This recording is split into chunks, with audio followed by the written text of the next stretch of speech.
সাগরের তলদেশে কাটা পড়েছে কেবল, দ্বিতীয় সাবমেরিন কেবল দিয়ে বন্ধ। 1600 জিবিপিএস ব্যান্ডউইথ সরবরাহ। ইন্টারনেট ব্রাউজিংয়ে ধীর গতি, সময় লাগবে 3 দিন।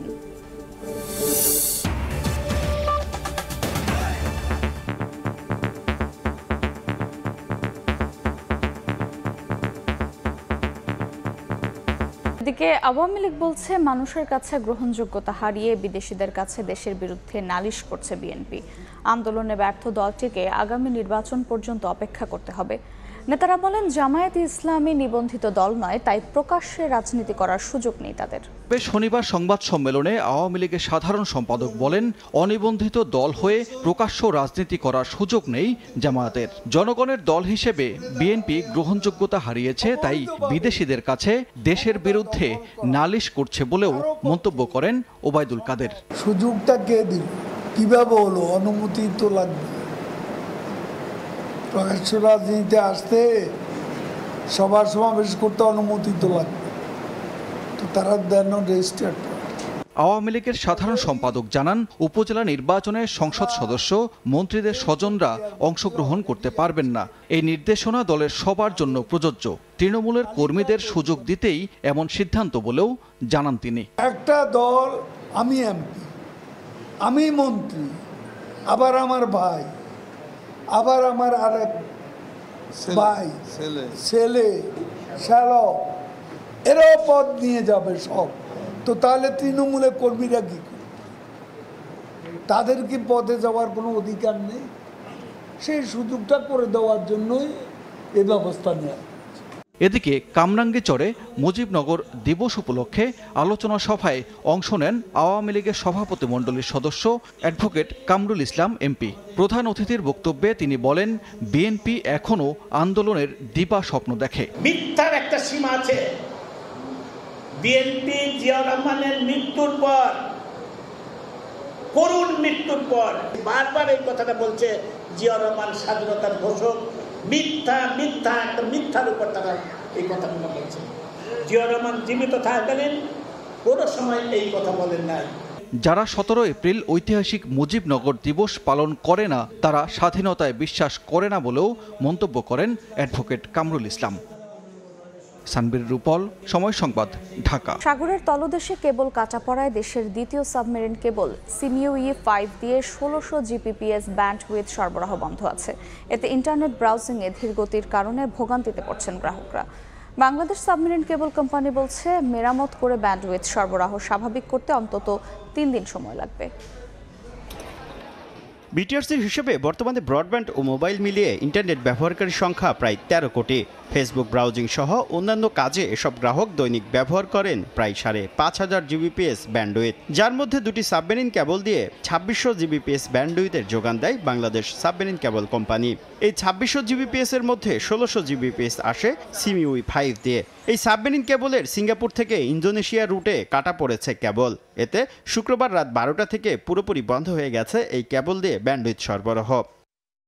এটা কনসোর্টিয়ামের একটা কেবল মেইনটেনেন্স শিপ আছে, তারা এই কেবলটা মেইনটেনেন্স করবে। মিনিমাম 2 দিন লাগবে, কারণ এটা একটা বড় কাজ। আমরা সিমি 4 এ কিছু ট্রাফিক শিপ করে দেওয়ার চেষ্টা করছি। ব্রডব্যান্ড ইন্টারনেট সেবাদাতারা বলছেন শেয়ারিং এর মাধ্যমে রাজধানীতে পরিস্থিতি স্বাভাবিক রাখার চেষ্টা চলছে, তবে প্রান্তিক এলাকার গ্রাহকরা রয়েছেন চরম ভোগান্তিতে। বিকল্প উপায়ে সেবা স্বাভাবিক রাখার চেষ্টা করছে মোবাইল অপারেটররাও। প্রায় 50% ব্যান্ডউইথ এখন আমরা আইএসপিরা আমাদেরকে দিতে পারছে না। আমাদের আইএসপিগুলো, বিশেষ করে আমাদের প্রত্যন্ত অঞ্চলের আইএসপিগুলো যাদের মাল্টিপল আইএসি নেই, হয়তো সিঙ্গেল আইএসি দিয়ে সে কানেক্টেড, তারা বেশি এফেক্টেড হচ্ছে। বর্তমানে মোবাইলে ইন্টারনেট সেবা দিচ্ছে 4 মোবাইল অপারেটর, আর সারা দেশে ব্রডব্যান্ড সেবা দিচ্ছে প্রায় 3000 আইএসপি অপারেটর। শুভ খান, সময় সংবাদ, ঢাকা। সঠিক তথ্য প্রকাশ না পেলে অপতথ্য এবং অপপ্রচারের সুযোগ বেশি থাকে বলে মন্তব্য করেছেন তথ্য প্রতিমন্ত্রী মোহাম্মদ আলী আরাফাত। তথ্য সরকারের পক্ষে বা বিপক্ষে যাক, অসুবিধা নেই উল্লেখ করে দুপুরে ঢাকা রিপোর্টার্স ইউনিটি আয়োজিত এক সংবাদ সম্মেলনে এমন মন্তব্য করেন তথ্য প্রতিমন্ত্রী। সরকার বিরোধিতা বা সরকারের সমালোচনার বিপক্ষে আমরা নই। আমরা যেটির বিপক্ষে সেটি হলো অসত্য তথ্যের মাধ্যমে, অপতথ্যের মাধ্যমে সমাজে বিভ্রান্তি তৈরি করা। সেইখানে আমরা সুনির্দিষ্ট কিছু কার্যক্রম হাতে নিয়েছি। স্বল্প মেয়াদে পৃথিবীকে সবচেয়ে বেশি ঝুঁকির মধ্যে ফেলছে অপতথ্যের বিস্তার। সেটা বাংলাদেশে শুধু না, পৃথিবীর অন্যান্য দেশেও এই ঘটনাগুলি ঘটছে এবং ক্লাইমেট চেঞ্জের যে ঝুঁকি তার চেয়েও বড় ঝুঁকির মধ্যে ফেলছে আসলে অপতথ্যের বিস্তৃতি। এবং এটি কেন ঘটছে? কারণ মিডিয়ার অনেক বিস্তৃতি ঘটে গেছে, আর সোশ্যাল মিডিয়ার বিশেষ করে, এবং যেখানে কোনো ধরনের রেগুলেশন বা কোনো ধরনের নীতিমালার কোনো কিছু না থাকার ফলে এই ঘটনাগুলি ঘটছে। এবারও কিশোরগঞ্জের ঐতিহাসিক পাগলা মসজিদের দান সিন্দুক থেকে মিলল 27 বস্তা টাকা। সকাল 7:30টার দিকে মসজিদের বিভিন্ন স্থানে রাখা 9টি দান সিন্দুক ও একটি অস্থায়ী ট্রাঙ্ক থেকে টাকা সংগ্রহ শুরু হয়। বস্তায় করে টাকা ভরে নেওয়া হয় মসজিদের দ্বিতীয় তলায়। সকাল 9টায় গণনার অংশ নেয় পাগলা মসজিদ নুরানি কোরআন হাফিজিয়া মাদ্রাসার 112 জন শিক্ষার্থী, রূপালী ব্যাংকের 50 জন কর্মকর্তা কর্মচারী সহ 2 শতাধিক মানুষ। সবশেষ গত বছরের 9 ডিসেম্বর মসজিদের দান সিন্দুক থেকে পাওয়া যায় 6,32,51,423 টাকা।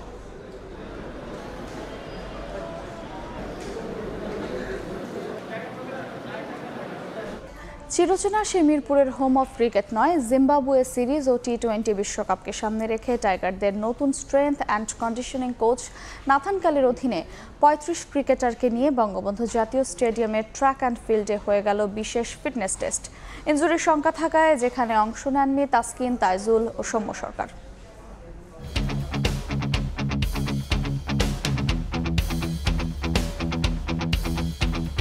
ট্র্যাক অ্যান্ড ফিল্ড ভেঙে এ প্রজন্মের জাকির শান্তরা সম্মুখ পানে ছুটছেন। 100-200 মিটার নয়, পাক্কা 1600 মিটার, অর্থাৎ 4 চক্কর।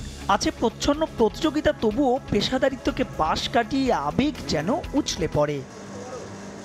নতুন strength and conditioning coach Nathan ক্যালির চাওয়াতেই সকাল 6টা থেকে 7:30 পাক্কা 1.5 ঘন্টা বঙ্গবন্ধু স্টেডিয়ামের ট্র্যাক অ্যান্ড ফিল্ডে চলে এমন ফিটনেস টেস্ট। তার আগে হয়েছে 40 মিটারের বিশেষ স্প্রিন্ট। পুরো টেস্টকে বলা হচ্ছে ফিজিক্যাল পারফরমেন্স অ্যাসেসমেন্ট। অ্যাথলেটিক্স ট্র্যাকে যদি আমরা নেই এটা, তাহলে এটা প্রপার টাইমিংটা, কারণ ওইভাবেই ক্যালকুলেট করা হয় টাইমিংটা। এটার মধ্যে পাস ফেলের আসলে কিছু নাই, জাস্ট প্লেয়ারদের প্রেজেন্ট সিচুয়েশনটা কি, এরপরে ওদের ফিটনেসের অবস্থা কি, সেইটা জানার জন্য। এখন এইটা জানার পরে আমরা আসলে প্লেয়ারদেরকে ইন্ডিভিজুয়াল কাকে কি কোন ফিটনেস ট্রেনিং করাইতে হবে, কতটুকু করাইতে হবে, এগুলো আমরা ফাইন্ড আউট করব। তবে ট্র্যাক অ্যান্ড ফিল্ডে অভ্যস্ততা না থাকায় তাতে মানিয়ে নিতে কিছুটা সংগ্রাম করতে হয়েছে ক্রিকেটারদের। তবুও সার্বিক প্রস্তুতিতে ঝরল স্তুতি। দেশের ক্রিকেটের আতুরঘর, দেশের ক্রীড়াঙ্গনের সূতিকাগার, অনেক কিছু প্রথমে সাক্ষীই অন্ধের একমাত্র যষ্টি বঙ্গবন্ধু জাতীয় স্টেডিয়াম। যদিও বর্তমান প্রজন্মের কোনো ক্রিকেটারের নেই এই মাঠের সঙ্গে সখ্যতা, তবুও অগ্রজদের কাছে শোনা গল্পে তারা যেন হাতড়ে বেড়াচ্ছিলেন সেই সব ফেলে আসা স্মৃতি। এটা ওদের কাছে নতুন মনে হয়েছে, তার জন্য আমার কাছে মনে হয় যে ওরা একটু মানে ডিফারেন্ট থাকলে যেটা হয় যে একটু কাটায় উঠতে সময় লাগবে, বাট আমার মনে হয় যে না, অল ওভার গুড। বিসিবির 3 ফরম্যাটের বিবেচনায় থাকা 39 ক্রিকেটারের মধ্যে এদিন ফিটনেস টেস্ট দিয়েছেন 35 জন। মাহবুব রিমন, সময় সংবাদ, ঢাকা। এ পর্যায়ে শীর্ষ সংবাদগুলো জানিয়ে দিচ্ছি আরেকবার। তাপপ্রবাহের কারণে দেশের সব স্কুল কলেজ 7 দিন ছুটি ঘোষণা, খুলবে 28 এপ্রিল। চুয়াডাঙ্গায় তাপমাত্রার পারদ ঠেকেছে 41.5 ডিগ্রিতে, দাবদাহ চলবে অন্তত 12 দিন। এই ছিল দুপুরের সময়। এরপর বিভাগীয় সময় সঙ্গে থাকবেন খান তাজনিন হাসান। ধন্যবাদ মৌসুমী। বিভাগীয় সময় নিয়ে ফিরছি কিছুক্ষণ পর, সঙ্গে থাকুন।